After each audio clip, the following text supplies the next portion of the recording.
Welcome to the video podcast, which is an extension to the IRA e-newsletter December issue. So here we have with us Dr. Shabina Habibi, who is currently working as a consultant rheumatologist at Queen's Hospital, UK, and Dr. Chanakya, who is currently doing his residency in internal medicine at Ohio, USA. Welcome, both of y'all. And first of all, I would like to thank you all for the interview that you had given in the newsletter on rheumatology in India and beyond.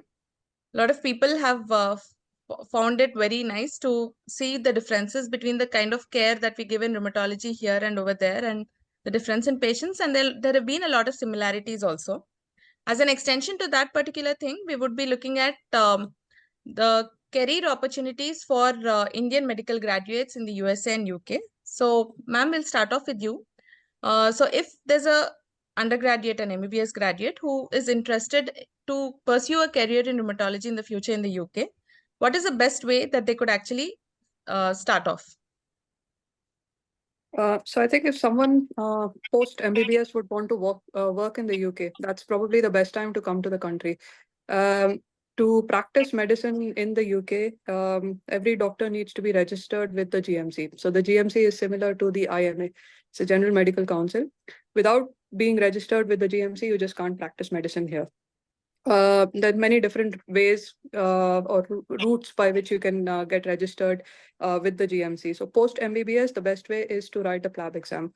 As everyone knows, PLAB consists of two parts, PLAB 1, PLAB 2. PLAB 1 is a written exam. I think it has about 200 odd questions, 3 hour long. And then you clear the PLAB 1 exam. PLAB 2 is a practical exam. And that really is, it's just to see your practical knowledge of medicine. This is an exam that's usually taken in the UK. Normally what individuals need to do or what doctors need to do is they get a visitor visa, which is about 6 months or so, come to the UK, write the PLAB 2 exam, and then go back. Now lately, and this is, over the last few years, it's been found that if you have a clinical attachment, that improves your chances of being, granted a GMC registration, and that kind of helps you get the jobs that you want or get into the training program that you want. So it's always advisable that when you perhaps come to write the PLAB 2 exam, you do a 2 or 3 month clinical attachment with any consultant. And the best way to do that is just to contact the consultants directly, sometimes contact the hospitals, email them. Most people are quite easily approachable. And then you come to an attachment, go back. So you've got that in your CV to help improve your chances of working in the field that you want. And then post PLAB, what we need to do is post PLAB, there's another 2-year program, which is called the Foundation 1, Foundation 2. Generally, most MBBS doctors, we finish 1 year of internship in a hospital. So you directly join Foundation Year 2, which basically is to test your practical skills. And whether you are, how competent you are practically, the skills that you possess, the knowledge that you have to treat acutely ill patients, etc. So you do a 1-year Foundation 2 training, and then following that you go on to specialist training. So it's you can either go on to a GP training or a specialist training. GP training is about 3 years. Specialist training, depending on the area of specialization, varies from 5 to 7 years. Both of these are extremely competitive. So it's not easy. Certain specialities, obviously, they have more people applying and lesser number of seats. So it's all quite competitive. For rheumatology per se, the ratio is approximately 1:4. So, for every 4 candidates applying, 1 person gets a seat.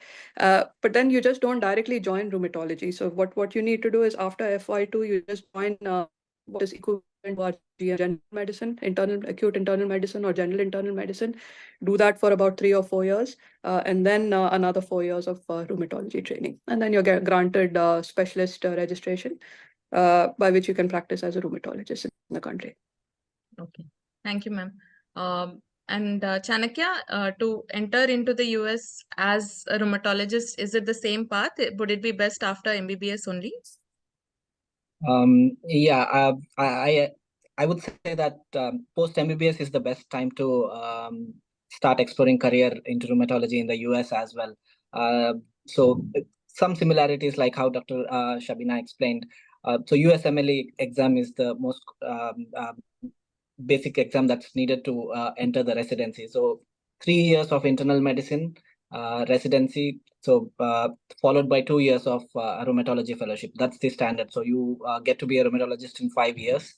Um, Unlike PLAB, USMLE, all of the steps can be taken while in India, which require you to apply for the residency. That means step one, step two, and now the step two CS is gone. It's like occupational English test.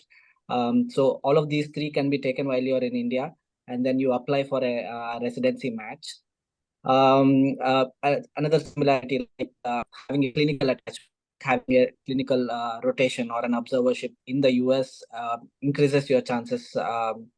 significantly being an international medical graduate. So any research exposure, any clinical attachment, all of them boost your CV and then increase your chances of matching. Again, unfortunately, it's very competitive. Like thousands and thousands of medical graduates all across the world are applying. So it's kind of a bottleneck. You need to have contacts. Very important. Try and reach out to several faculty and try and put ask them to put in a word for you. So all of that happens in the background, and once you match, like I said, 3 years of residency and then 2 years the of fellowship. There is a application process after residency as well. No exam per se, but again, it goes through all the um, uh, interviews and everything to get into rheumatology. Yeah.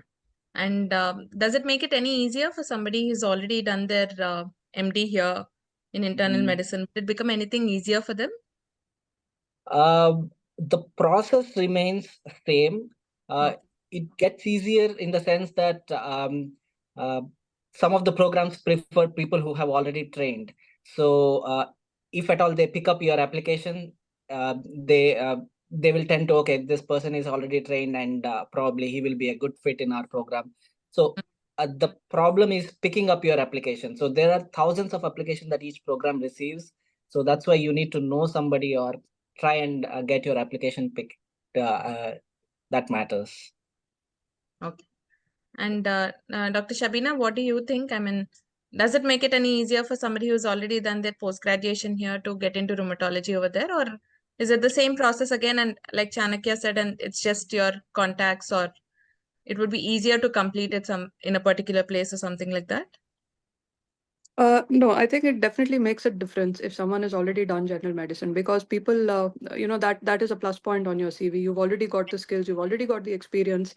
So that certainly it gives you a higher chance of getting picked up for the program. For the residency training. So in the UK, it is slightly different. So there is this system called ORIEL, ORIEL, which Okay. is basically a nationwide portal. And it's a very simple, it's an online thing. It takes 5 minutes to register. And basically all of, the recruitment, all the applications, the vacancies, etc., are all there on Oriel. So once you actually look at vacancies, so say you find a rheumatology vacancy in an XYZ hospital, you put in your application, and then that goes into, you put in your CV, and obviously all the other requirements in the background are needed. I didn't mention that things like IELTS and occupational health, etc., etc. And then it kind of goes into the department. So if someone sees that you've got an internal medicine degree already behind you, Mm-hmm. it makes it easier. But even if you've done an internal medicine at the end to get a GMC registration, you still need to either write PLAB, or following internal medicine, what you can do is write the MRCP exam. So you can give MRCP 1, MRCP 2. That's another way to get the GMC registration. Um, Post MBBS, you'd still have to come here and work the 5 years to become a rheumatologist at the end of 5 years. So it's you can call it retraining, but because the system is quite different and you're exposed to so many other different things in addition to medicine, things like management, leadership, etc., etc. So we're not exposed to a lot of this stuff back home in India. So it is at the end, it is worthwhile going through the entire training program right after MD as well. It makes it easier, obviously, yes. Okay.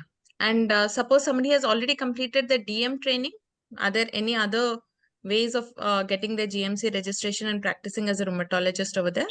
Or do they have to do the same thing of doing PLAB or MRCP again? These options are, sorry, the options of PLAB and MRCP is always there, the easiest to get to. So there is a guarantee. So there is, usually, yes, you will be able to practice as a doctor. Maybe not a rheumatologist, but there is a guarantee that, yes, you will, clear the exam and get it. A third option is something called the MTI scheme. So this is called the Medical Training Initiative Scheme, where you are granted either a 1 year or a 2 year visa. And this is manned by the Academy of Royal College, which is a national sponsor. So through this scheme, the Academy of Medical Royal College, they help you get a GMC registration. So, you can get a GMC registration through the MTI scheme. You have a sponsor hospital. You come to the UK, you work here 1 year, maximum 2 years, but at the end of 2 years, you have to go back. So you can't continue practicing. So it's basically, it's a way to come into the country to try and gain the experience of working over here.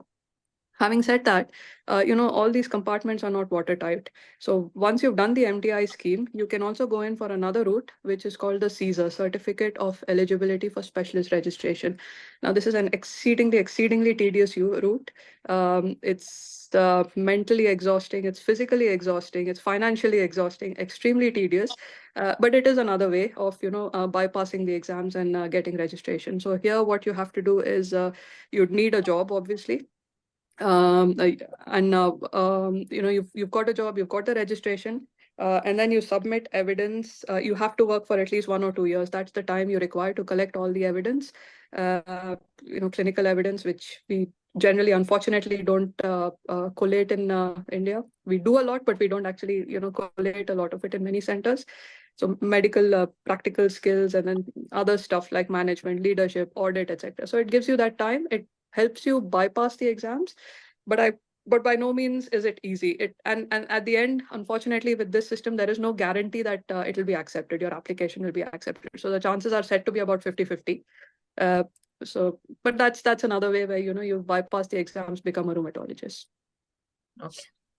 And Chanakya, is there another route this way, or for somebody who wants to practice in the US, it's the medical licensing exam has to be given? Yeah, I mean, USMLE exams are, there is no way Must. around these Okay. exams. Unlike how Dr. Shabina mentioned about the different tracks, by far there is only one track. You do the residency and you do the fellowship. Very rarely I hear that at some places you can get accepted into fellowship directly if you have had a lot of experience back in your home country in rheumatology. But again, to practice in the US, you need to go through residency. I mean, even if you do the rheumatology fellowship for 2 years, they want you to do the internal medicine residency and get licensed to practice. So it stays same, that 5 year thing. Okay. Yeah. So yeah, thank you so much, Dr. Shabina and Dr. Chanakya, for the interview, and hope this would help people who are looking into career opportunities in the US and the UK. Thank you so much.